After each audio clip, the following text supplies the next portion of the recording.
Hello, good evening. I hope all of you are here.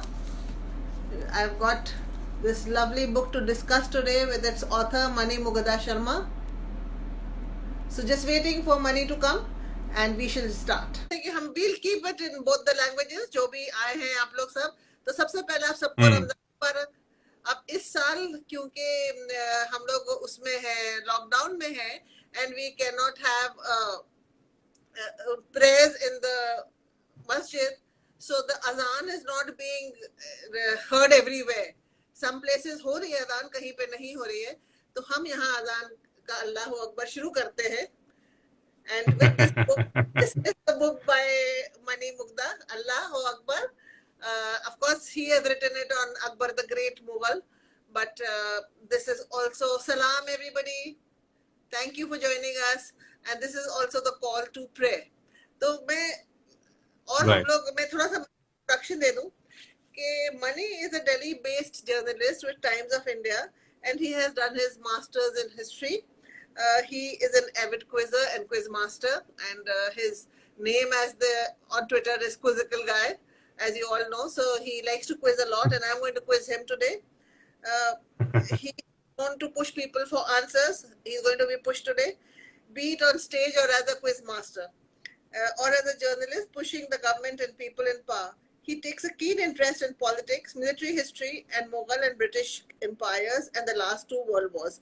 This is his first book.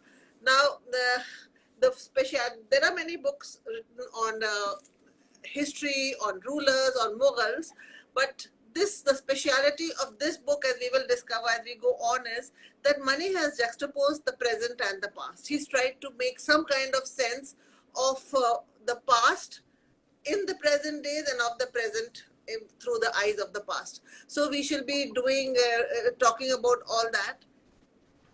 And my first question then would be to you, Mani, before we start all these questions, is that why did you think of, I know you're a military expert, so why did you think of writing a book on Akbar? I would have, Okay. having known so many years, I would have thought that your first book would be on World War or some other war. True. True. I mean, had things progressed naturally, I think that would have been my output. And so 2015 May, as I was saying though, that the ruling party spokesperson said, Akbar was as bad as Adolf Hitler, and then immediately it was amplified by the Hindutva ecosystem. Where they kept on calling him names, and I wrote a series of articles in the Times of India to bust the myths. And after that, one of my publisher, he had seen some of these articles. Of course, at that time we didn't know each other. So in 2017, we had a common friend who introduced us, and then he asked me if I could write a book on Akbar because he had read some of these articles. And I thought, why not? Because that was a subject also close to my heart, apart from military history.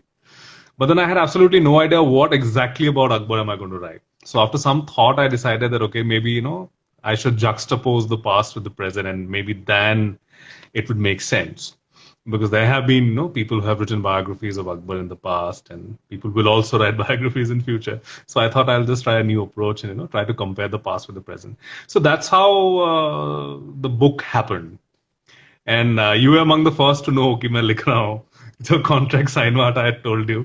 But, I'd like to tell everybody the day Mani signed a contract for his first book, that is the day I was talking to my publisher. She was asking, do you know somebody who would, you would recommend to write a book? And I said, that there's this journalist called Mani Mugda Sharma, and you should approach him to write a book on the World War. And I called up Mani and I said, my publisher would like to speak to you. And he said, ma'am, I've already got a contract. You remember that? And it happened. Yeah, yeah. Discussed his name and I proposed his name for a book in the same day he got his contract. Right, absolutely. Yeah, yeah, yeah. So it was a very happy coincidence. And I was in a mall उस time पे जब मैंने आपसे बात हुई थी.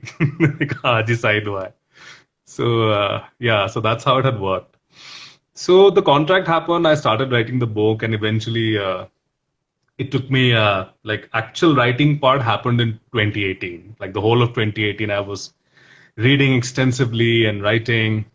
2019, February 11th is my birthday. So on my birthday, I finished. And on Valentine's Day, which is also Babur's birthday, and these are symbolic dates. 11 February was the day when the khutbah was read in Akbar's name. So I had to finish my book on that day. It was also my birthday, so that also made it very auspicious. 14th of February is the day actually he was coronated at Kalanor, and that was also the birthday of Babur. So that's the day I waited for 3 more days, and on the 14th I sent the manuscript to my publisher. So I had to connect all the threads. So that's how the book has also been written. कि comparisons जब मैं कर रहा हूँ, so I'm also drawing all these analogies and talking about these common dates. So that's how the book happened. It was quite a dream run actually. You keep comparing. When you compare, एक जगह तुम compare करते हो कि how Queen sent the Rakhi to Humayun, and then you discuss another Rakhi which was sent to the Prime Minister Modi. So throughout you keep talking. Absolutely. Yes, you keep juxtaposing kabhi past mein, kabhi present mein, and helping to make a sense of the past also, because it's absolutely that we see the past through present eyes without really understanding what we're doing and how much harm we are doing, because we can't really judge people who've lived 400 or 500 years ago or maybe 1,000 years ago by terms or context that we have today, isn't it? Absolutely. Absolutely. And this Rakhi incident especially, and it is a story which James Todd tells us that she the queen of Mewar, she sends a Rakhi to Humayun asking for his intervention, and because she was surrounded by the troops of Sultan Bahadur Shah of Gujarat, and there was absolutely no way the Rajputs could have escaped that siege. And eventually they did not, because Humayun vacillated, he hesitated, karna kya hai exactly, but eventually Humayun did come.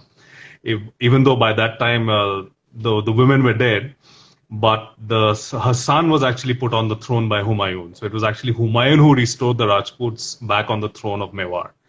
So, this story, of course, is people like that.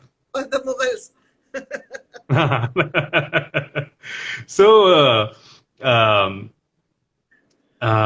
So what happened after that? This story, of course, has now been disputed, and I mentioned that in the book as well. That Satish Chandra has actually said that maybe that did not happen. It was a later creation, as many stories have been. But when there was this Baloch leader called Karima Baloch, who sent a Rakhi to Prime Minister Narendra Modi, and immediately I could see a connect. The day it happened, मेरे ज़हन में वही बात आई थी कि अरे वाह ये तो हुमायून वाला हो गया. Because this woman had appealed to Humayun being the emperor that आप आके जो है हमारी इज्जत आबरू को बचाइए. And the same thing happens to Karima Baloch, and she appeals to the Indian Prime Minister to come and rescue the Baloch people from the Pakistani state. So whatever may be the politics, I'm not commenting on the politics, but you see that how centuries apart threads remain the same. The things remain the same, and the threads can be connected. So that's what I have done actually. The common theme in his book. When you read the book, you'll find that he's constantly discussing the past and the present and finding parallels. Of course, he is not judging the past from the present eyes. He's just finding parallels. So, a question which I think many people have asked you, and I also asked you when you told me about the name of the book. Why have you called it Allahu Akbar? That was my first question to you when you told me you're writing this book, I think 2-3 years. Right. And I had told you that once you read my book, you will find out the answer. So, Allahu Akbar is, as we know, it's a phrase that every azan starts with Allahu Akbar Allah, right? Across the world. God is great. That's what it means. Now, Akbar loved the ambiguity of it. And we have to understand, because that's what I've also done. I have looked at Akbar not just as a fascinating historical character as a king, but also as a politician of his time who used religion pretty much to his advantage. Okay, so we do see several phases in Akbar's life where he is a very pious, orthodox Muslim man who is praying 5 times a day and is sending out a message to the ulema that, okay, so this is a very pious Muslim king. Towards the later period, and for the first 15 years of his reign, he goes to the shrine of Gharib Nawaz every year. 15 years non-stop he goes to the shrine of Gharib Nawaz. After that he stops.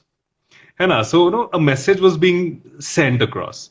Uske baad, once Rajputana was conquered and, he was sufficiently secured, then we see the next phase of Akbar where he tries to, declare himself as, somebody who is equivalent to perhaps the Prophet. I mean, that's what the allegation is, that he was trying to challenge that authority.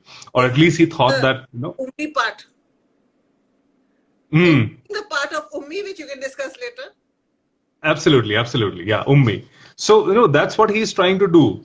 And Allahu Akbar, in a twisted way, it can also mean Akbar is Allah, right? Like Akbar is God. That's what was the messaging was like. Everyone understood it. The more orthodox ulema, they secretly they detested it, but openly they did not protest. They were more bothered about some of them, like Sheikh Abdul Nabi and Makhdumul Mulk. These were the people, who were more worried about these, other Hindu courtiers were rising in eminence in Akbar's court. So they were more worried about that because they thought, okay, so this is the emperor's idiosyncrasy, so maybe he'll get over it after some point. So he puts that on his coin. He puts that on his imperial seal. And even when he starts this new order where people have to, address each other using Quranic, phrases. So, Jalle Jalalehu, and then you respond with Allahu Akbar. That's the form of greeting that is exchanged. So constantly he was evoking this Quranic phrase, where he was trying to equate himself in many ways, that's a way of seeking legitimacy as well. So you create an aura around yourself where, you cannot be touched. So you are equal to God almost. And that also gives a lot of triggers to other people. So, and there's one conversation which I have documented, in court when he declares that I'm going to put this on my coins. Allahu Akbar. So everyone nods and agrees that, ha, theek kiya, ye to bahut sahi kaam kiya hai. And then one of the courtiers called Haji Ibrahim, he responds, Badshah, how can you do this? This is sacrilege, this is blasphemy. People will think that you are equating yourself with Allah.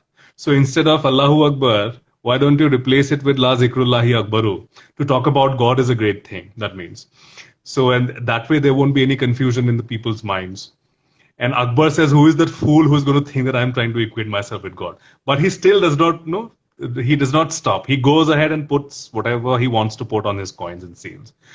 So we see that, while we get fascinated by Akbar's personality, we also have to understand that he was a ruler, a politician of his time who was trying to use religion to his advantage, the way many of these politicians today do. And I have given the comparison here. In 2014, when Mr. Narendra Modi, he goes on to campaign in Banaras and goes to file his nomination paper. Banaras is the holy city of the holiest city, one of the holiest cities of the Hindus, where Har Har Mahadev is the war cry, the holy cry. So there, all his supporters start, raising the slogan of Har Har Modi. So Mahadev has gone out and now it is Mr. Modi who has come in there. And immediately after that, the BJP start a slogan, Har Har Modi, Ghar Ghar Modi. So, this is what, another man separated by several centuries, trying to use religion to his own advantage, try to raise himself to the status of divinity, so that there's an aura around him and people think that, okay, inke khilaf vote karenge to jo hai, Bhagwan ko naraz karna hoga. So, it's like that. So, that's why I thought, like the divine right to rule, which is what a ruler took, and today a democratic leader is trying to approve. Absolutely, absolutely. So, I have because of these parallels that you keep drawing, that and as they say that you have to study history to learn from it so that you don't repeat the mistakes, or even to learn the good things and the positives from it. So, which is a very different way of dealing with a subject. Absolutely, yeah. So that's what that's what my intent was, pretty much, so that people get to understand. Because, history writing in our time at least, and it has always been so, I should not confine it to our times alone, that, history writing has always had, your own present influence your understanding of the past. So, if I have seen certain things while growing up, I'll have a different understanding of the past than somebody who has seen different things in his own time or while growing up. So eventually when a historian or somebody, who's writing history and recording the past, and if it's happening not at the same time, but, after several centuries later, so it'll be his realities of his time, which is going to influence his understanding of the past. And that understanding may be entirely different from the past itself. So that's what I've tried to show. That, when you talk about history and you look at the past, it's actually you are looking at the past through your present. Yes, exactly. So yahi hai. So when That's what I've tried to do, yeah. Look through at the past through the present, it brings me back to the controversy which you've talked about, and you start with also in your book about Akbar and Rana Pratap. And Maharana Pratap, when we were young, he was called Rana Pratap, now he's called Maharana Pratap. And why I remember that, because I used to be teased a lot with that name. So, right.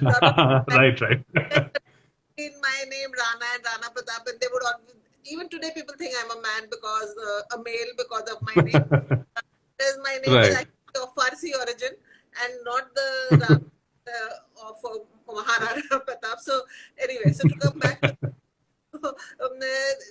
we often, this is a very continuous controversy that keeps on about Chittor, about Rana Pratap, and about the fight between the war that against Chittor. So then I have two parts to this question. You can answer them both.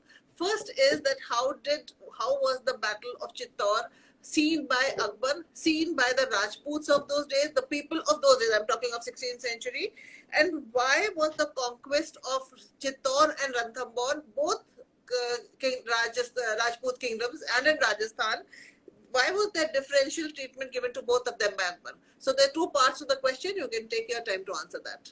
Okay. That's a good question. Thank you so much for asking that.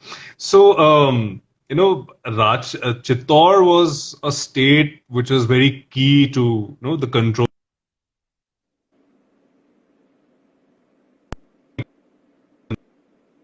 behind the move to conquer Rajputana, because all your trade routes passed at that time, the land routes at least, they used to pass through Rajputana. So, and the Mughals relied heavily on the war horse. So, they would get these Arab horses or the Iraqi horses, which would come from West Asia overland, and then they would, crossbreed them with the Turani horse that they brought from Central Asia. Okay, so then they would have, they would crossbreed, or they would keep the original breeds for the nobility, as it's quite often we see people like, Raja Man Singh and other senior Rajputs, who were like premier nobles. They always had Arab chargers or Arab horses. And the rest of them, those lower on the rank, would have these crossbred horses or the Turani horses. So the Turani horse used to be, more sturdier than the slower than the Arab horse. So to control that, the control over Rajputana was very important. Now, Mewar was an important state. Mewar and Marwar were like the two most dominant states in Rajputana at that time.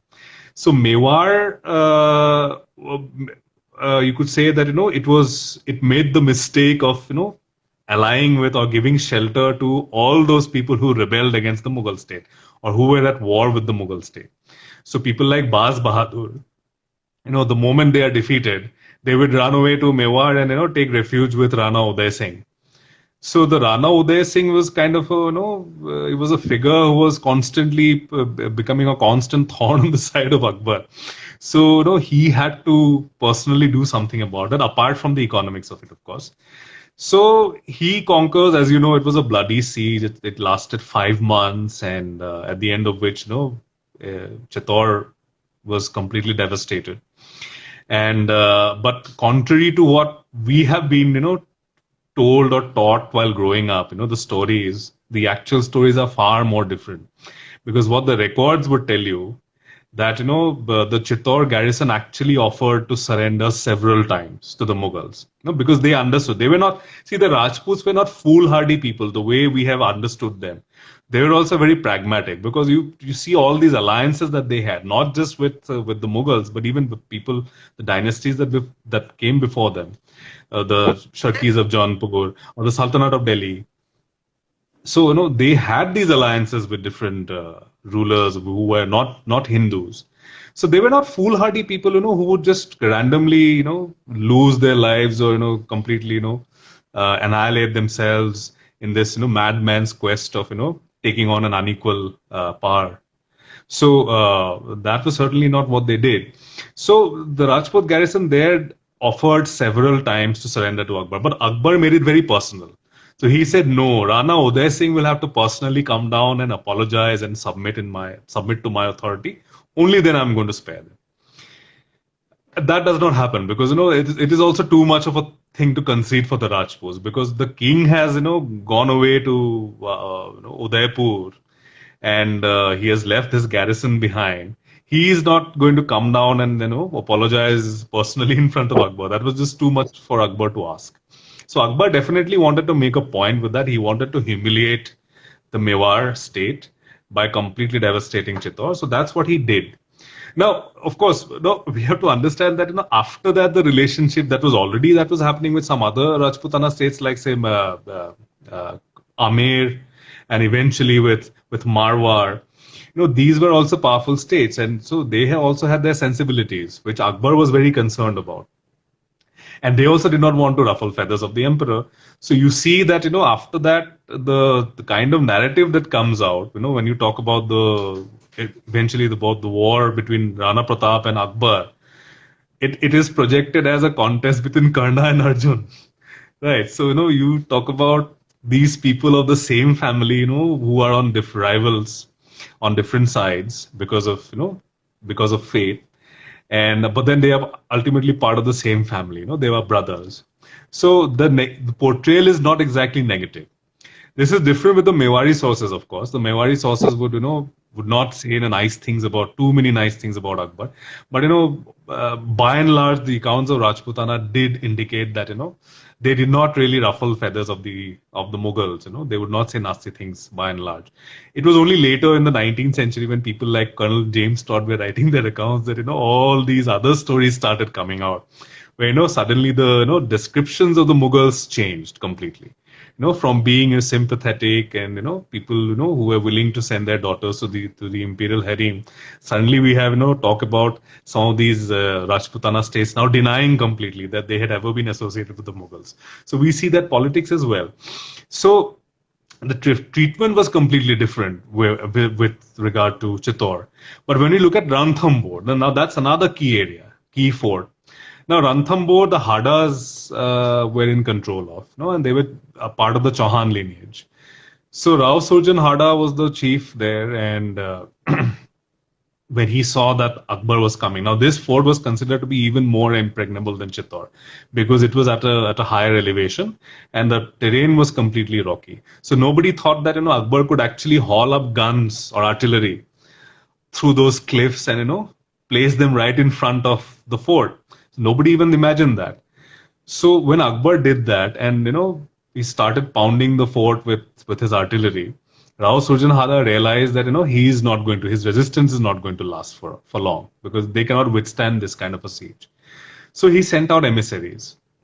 And Akbar now decided to act completely different because, Rao Surjan Hada was not an irritant like Rana Uday Singh, right? So he was just another prince who had not harassed Akbar in any way earlier. So, he offers to surrender, and then there's a very elaborate ceremony which happens that the Rao Surjan Hada sends out his two sons to the camp, imperial camp, and Akbar sends one of his confidants to the fort, where he spends a few days with Rao Surjan Hada and teaches him all the Mughal etiquette, how to bow before the emperor, what all to do. So ये सब पूरा अच्छे से सिखा देते हैं उनको. So eventually, he comes with the silver keys to the fort and a very elaborate ceremony surrenders. Acha, so isi beach, what happens when the two sons go to, prostrate before Akbar? One of the courtiers or one of the bodyguards of these princes, they thought that they are going to be killed by Akbar. So, they charge upon the troops of one of the Rajputs in Akbar's court. And immediately after that, he's put down, he's killed. So Akbar does not take it negatively. Ki, Arey, tumne mere sipahiyon pe kyun hamla kiya? One of your tenants. So Akbar does not do anything like that. So although the understanding was that he would do something like that, which is why Abul Fazl narrates it the way he has. But Akbar does not do anything like that. And he, in fact, forgives them and, treats them with a lot of respect. और बाकायदा उनको मतलब बिठाते हैं पास में and then after that Abul Fazl does a painting. So Akbarnama has a painting depicting that incident where Rao Surjan Hada bows before the emperor. He's very very well dressed in his ceremonial robes. Akbar, very patronizingly puts his hand over him. And so it is a submission, but it is not humiliation, which is what happens. So this is the very different. And eventually, what happens? Rao Surjan Hada is made part of the imperial system. He is given a mansab, and eventually it is raised. He's given jagirs elsewhere. So he becomes a very prominent builder of temples in North India later on. And eventually, he becomes much richer than he was originally. So, his stature is raised that way, at least with the monetary status is raised. But of course, he has to negotiate his own sovereignty, his limited sovereignty vis-a-vis the larger sovereignty of the Mughals. That's what had happened. So it's very differential treatment, but I think that's what makes politics so fascinating, in all times. We see that Akbar throughout, and not only Akbar, even his successors, the rest of the Mughals, all of them have very good relationships with the Rajputs, and the Rajputs are part of the Mughal system. Yet today we see them as enemies. So how much does Colonel James Todd have a role in this type of perception that we have of the Mughal and the Rajput relationship? And in your book, you mentioned a comparison of Maharana Pratap and Akbar as related by some Rajput bards, which I think is mentioned by Todd only. So could you just take us that how did this relationship that was a give and take relationship, of course the Mughal emperor was the supreme ruler, the sovereign, but these people were very much a part of the system. So how did that perception change in today's, maybe at the beginning I think of the 20th century or the second half of the 20th century? When did that start changing? So, it started immediately after the Mughals started losing their power, and more so after 1857, when, there was a new realization that this is a new power in the land, the British. So, to please the British, a lot of things were done. And this was also used as an opportunity because, we also have to understand that once the colonial power comes in, the East India Company and later on the British Raj, they also had an ideological project that they indulged in, right? So, constantly Indians were told that, especially the Hindus, that we have liberated you from the tyranny of the Muslims. To fit into that narrative, now they had the opportunity. Many of these Rajputana states started disowning their association with the Mughals. And, new tales started emerging. So there is one story which I have, which keeps coming back on social media, and people have written like blogs about that, thinking that that's true. And I have also documented that in my book, the story of a Bikaner princess called Kiran Devi, who supposedly Akbar had abducted her in the Nauroz Bazaar, and then, she overthrows Akbar and puts a qatar on his chest and says that, if you again look at another Hindu woman, then I'm not going to spare your life. Can you imagine something like that happening? I mean, is it logically possible? Akbar, at the peak of his power, the wife of one of his nobles, would dare to do something like that? But of course, people don't believe in all that. But just in his own harem also. He was already absolutely quite a number of Hindu women, and he had not asked any of them to change their religion. They were continuing very much with their faith and their worship. Absolutely. So, these stories are circulated and people believe that, that's true. And many of these stories start, emerging from the time when Colonel James Todd starts documenting them. So, James Todd completely takes the Mewar line on this because he was a resident at the Mewar court. So, he, whatever tales he heard, he documented all of that and, circulated them widely in the form of that book, Annals and Antiquities of Rajputana, Rajasthan. So, that is what James Todd did. But of course, even in his chronicles, you would see, it is his chronicle that documents the story of the Rakhi being sent to Humayun, right? So even at that time when he was doing all this, there were still certain things that the Rajputs were sympathetic about towards the Mughals, right?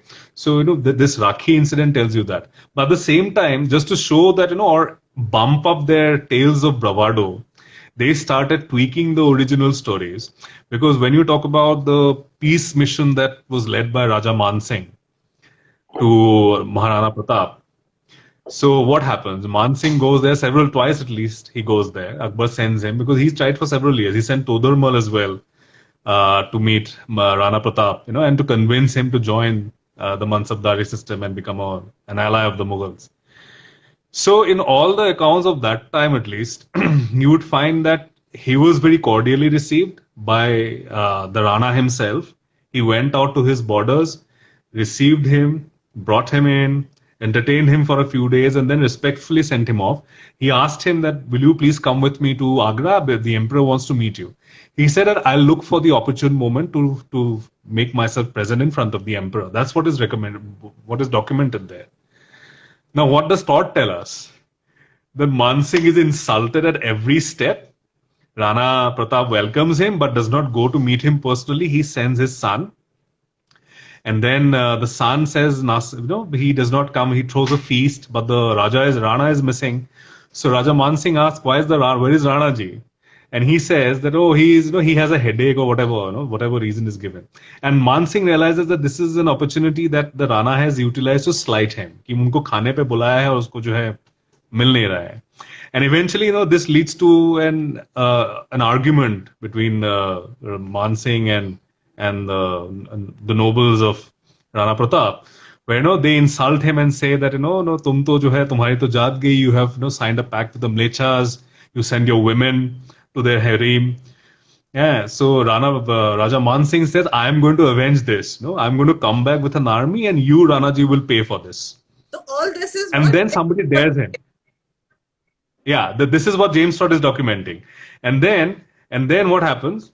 Somebody taunts him, "Acha, jab aoge, to bring your Phupa ji along," which is Akbar. है ना? So अपने फूफा को लेके आना.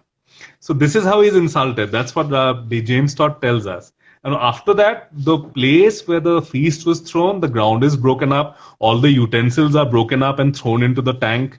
And then all the people who were there in Man Singh's presence, they wash, they throw away all their clothes as if कुछ बहुत बड़ा अनर्थ हो गया है, as if it was his presence was ugly and dirty. So they do all of this. So this is the new narrative which James Todd has put forward, because the people in Rajputana, at least in the Mewar court, told him that this is how gallantly we had resisted the Mughals. But actually Rana Kika, that's how he's mentioned in the Mughal sources. Rana Pratap never did that. So there's no ground to believe that he did that, because then some record would have existed. But he doesn't do that. And later on, all this is created. So you have the caste consciousness is also coming into the picture, that, you Dusi Jat ka hai, he has lost his caste. We cannot sit down together and eat. So all of this has come. This is very 19th century, isn't it? So this is what Colonel James Todd did. He circulated these stories, which are now taken at face value completely, and they are taken as the gospel truth. इसीलिए जो है मुगलों का image बहुत खराब हुआ है इनके जमाने में, even after him. James Todd is responsible for a lot of things. Absolutely.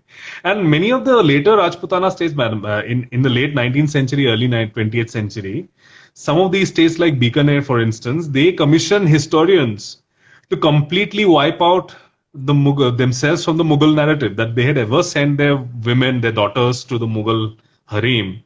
So they completely wiped that out. So they started rewriting their own history. So this was, and the records, some of which that existed, they started destroying those records. वो भी किया है उन लोगों ने. So this was a new thing that they did. You have mentioned about the Rajput bards singing about Akbar as Karan and Rana Pratap as Arjun. Can you just tell us a little bit about that? Yeah. So, many of these stories originate from what the Charans used to do, used to tell.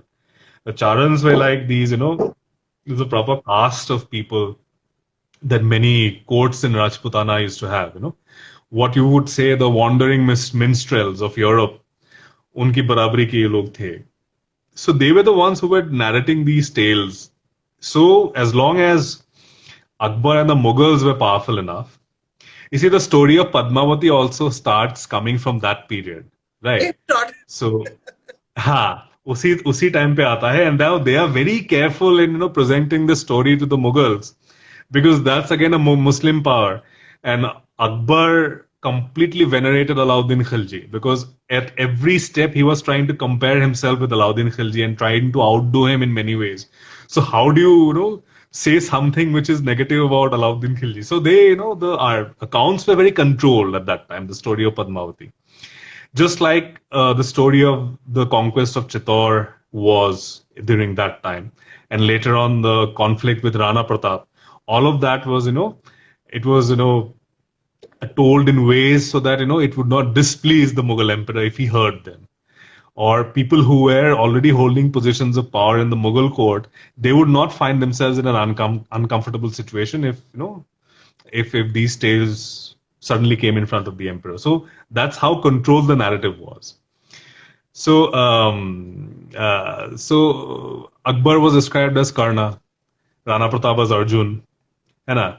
So Akbar was also referred to as a Kaushalya Putra, Lord Ram. He was equated with Lord Ram. He was equated with Vishnu Avatar. So, he was all of that. So this is what the Rajputs were doing. Right? This is not what the Mughals were doing. This is what the Rajputs have said about Akbar and about many other Mughal emperors and later times as well. So, he was an avatar of Vishnu because that's how religion was understood. Somebody has to be equated with an avatar to be a perfect king. So that's what they were doing.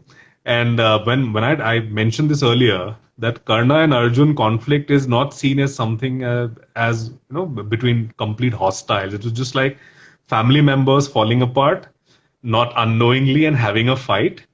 And Karna dies at the end of it. In this case, of course, it doesn't happen that way. But still, Karna is still part of the family. So, this is a very symbolic way of including Akbar and the Mughals into the Hindu system as well. So they are no longer referred to as Mlechas after that point. Akbar's time is actually that way very revolutionary because until that time, they were referred to as Mlechas, and from that point on, he's no longer referred to as a Mlecha. So rather as an avatar of Vishnu, as Kaushalya Putra and all of that. So that way, these are the references this was in the Rajput text, you're saying. These references are there, yes, absolutely. Absolutely, these are there. वही से लिया गया है. Nancy has written about that, and there are several academic papers that I have consulted, which talk about that. When you talk about the story of Padmavati, for instance, there are so many different renderings. Now, Mughalo ke time mein, this story comes. 1540 is believed to be the date when Malik Muhammad Jaisi comes up with the story. And after that, it takes some time, at least a century till the time, the story starts circulating openly in Rajputana. Isse pehle tak to there was absolutely no mention, neither in the Hindu sources nor in the Muslim sources, of Padmini. And then suddenly you have people like Farishta, who writes in his Tarikh-e-Farishta about Padmini. Then you have Haji Dabir, who writes in his book Zafarul Wali about Padmini. But then again, the relationship is different. So in one, he is the daughter of the Rana, Rawal Ratan Sen. In the other, she's the wife of the Rana. So, the depiction is again very different. So nobody was exactly sure who was Padmini. So these stories start coming from that period. So it's only now that we have a very different understanding of Padmini. Even then, it was completely different. Actually, Jaisi writes himself that these are all allegories and this is not... Absolutely. Absolutely. The last page. Using them as an allegory for telling my Sufi tale. So anyway. Absolutely. In the last page of Padmavat, he writes that. So since we're talking about this, one question that I would have is, how would you rate Akbar as a military commander, and how did the Hindus fit into his military system? Because most of his commanders-in-chief are mostly... sorry. Somebody was trying to call me actually, इसीलिए network चला गया था. I said, can you rate Akbar as a military commander, and how did the Rajputs and the other Hindus fit into, and the Turanis and the Iranis and the Sheikh-Zadas, how did they all fit into the military system? Okay, so with the coming of the Mughals, you have a system which is put in place. So originally, the idea was to somehow limit the power of the Turani nobles. So, during the time of Bairam Khan, a lot of these Irani nobles were included, just to, counterbalance.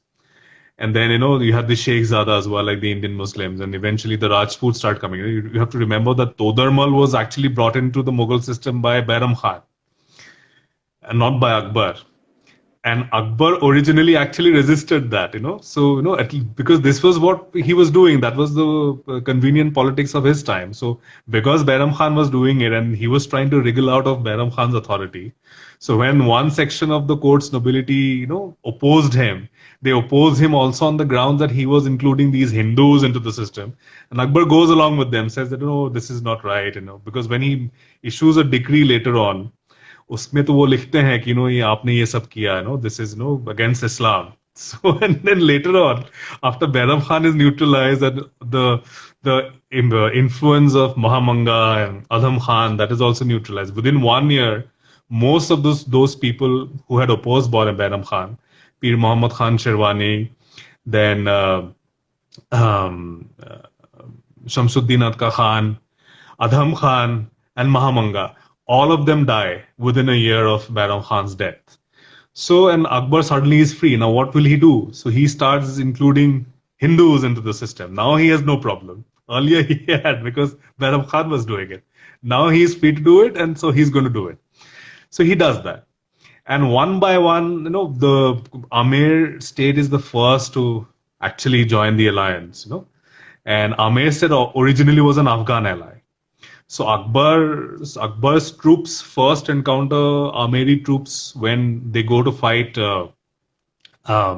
Sher Shah's descendant in Mankot, in the siege of Mankot. So in that, Sikandar Shah Sur is, he is defeated, and who is doing this negotiation with the Mughals? It is actually the Raja of Amer. So he does that. So, he is the first to come in. He also had his compulsion because, Mirza Sharifuddin Hussain, who was the governor of Nagaur and Mewat, he had allied himself because Raja Bharmal's nephew, Sujamal, if you see the movie Jodha Akbar, it was played by Sonu Sood. Sujamal goes to Mirza Sharifuddin Hussain and says that, see, my uncle has taken away my kingdom. I should have inherited it from my father, Puranmal. Puranmal originally was an ally of Humayun. He died fighting for the Mughals at the siege of Manrail. So this was a continuity that was established that way. So they were originally part of this. They were close to the Mughals. So now he goes there and Mirza Sharifuddin Hussain. He says, okay, I'm going to help you. So he attacks Amer, and he holds one son and two nephews of Raja Bharmal hostage, because he promises that I'm going to return your kingdom to you. So what will he do? Well, what will Raja Bharmal do? He has to go to the boss of Sharifuddin Hussain, the emperor himself. So he goes there, and then he asks for an alliance and offers his daughter in marriage. And Akbar is very impressed. He was originally very impressed because when the Raja had gone to see him in Delhi, so at that time he was playing a very dangerous game with one of his elephants. That elephant was in must. And Akbar's favorite sport was to wrestle with elephants. He would try to control an elephant in must. So at one point the elephants went berserk. And everyone who had assembled there ran away. It was only Raja Bharmal and his attendants who stood their ground. So Akbar was very impressed with that. So he supposedly says, Nihal Khwahim Kard, I'm going to cherish you. I'm going to, make you part of my system. Which he does, because when he comes and when the meeting happens in Sanganer, when Bharmal offers his daughter, says, it has to be much more than a military alliance. It has to be a family thing. So you see, it is not the Muslim king who has gone and asked for his daughter. It is the Hindu Raja who has come to the Muslim king, offered his daughter, and asked for a more permanent alliance. This is an important fact that people forget. So it was not, Akbar did not force him to marry off his daughter. He himself offered his daughter in marriage. So, Amer state becomes the first state to join the Mughals, and eventually, many of these other states, either because when they see what happens to Chittor, after that, nobody wants to, take on the might of the Mughals. So they start submitting one by one. They also realize it's a fruitful alliance because you're going to benefit, because you have a fixed salary which is going to come to your state. So that's a cash inflow which is coming apart from your own resources. This is an imperial treasury which is opening up for you. So that way, it was a very profitable relationship. And the Hindus are made part of the system and they are given very high mansabs. So eventually they become a very powerful clique. See, Raja Man Singh is the first Mughal noble, not the first Hindu noble, but the first Mughal noble to be raised to the rank of a Haft Hazari Mansabdar, which is like the highest at that time, 7,000 Mansab. So, and it was only much later that Mirza Aziz Koka was raised. So it was Man Singh who was raised to that rank. So he was the most highest ranking, Mughal commander at that time. And then, his father, Raja Bhagwan Das, he is given a kettle drum and his own standard. Then Raja Todarmal is also given that honor. So, one by one, all these, nobles are included, and which is, of course, resisted by the Turani nobles. They hate the fact that now we have Hindus suddenly who are equals because the emperor is treating them like that. So I have mentioned that I've documented this where, Todarmal is insulted every time, the very nasty poems are written against him. So ये सब करके मतलब उनको जो है उनका मन खराब होता है. Then he tells the emperor intervenes that how dare you do something like this. ये मेरे है तो आपको क्या problem है. So things like that. And eventually you see the Hindus become the face of so when the chronicles are written later on, these are Muslim chronicles which are try to show the emperor as a Muslim king, an ideal Muslim king. So what happens to the Hindus? They become the face of Islam as well. So when Man Singh is sent as a commander to take on Rana Pratap at Haldi Ghati. So Barauni, who was at that time in the religious office, so he also wants to join that campaign, and his boss tells him, "Why do you want to join him? Because that campaign is going to be led by a Hindu." So otherwise I would have gone. Had there been a Muslim commander, I would have gone there myself. But because it's a Hindu, I'm not going to go there. And Barauni says that his personal fate. Now imagine Barauni saying it. That his personal fate does not matter much to me as long as the Hindu wields the sword of Islam. Okay, and eventually that's what happens. Acha. So now when Abul Fazl is killed by Bir Singh Bundela at Jahangir's insistence, right? So Bir Singh Bundela is a Hindu, and so when Abul Fazl is killed, and later on, Mirza Aziz Koka prepares, in one of his tariqs, he prepares the obituary of Abul Fazl. In that it is written, Teg Ejaz Nabiullah Sar Baghi Barid, means the sword of the Holy Prophet severed the head of the rebel. So Holy Prophet ka to sword nahi tha na, it was Bir Singh Bundela who killed him. So इसीलिए the Hindus become integrated completely with the system. So it's no longer they are no longer seen as Hindus really. They are imperial officers. So it is only now that we see them as Hindus and Muslims. But back then, in terms of religion instead of in terms of history and the politics of the time. Absolutely. So they were Hindus, and that was just one aspect of their identity. But at the end of the day, they were Mughal officers. They were serving the Mughal state, and they behaved pretty much like Mughal officers. So that's how it was a big boys club that way. So everyone had to behave in a certain way. So that's how it was. So the position, at least of these powerful Hindus was very strong, and they held immense clout. They actually decided who is going to be the next emperor. So that's the kind of power that they had. Without Mirza Raja Jai Singh, Aurangzeb would never succeed.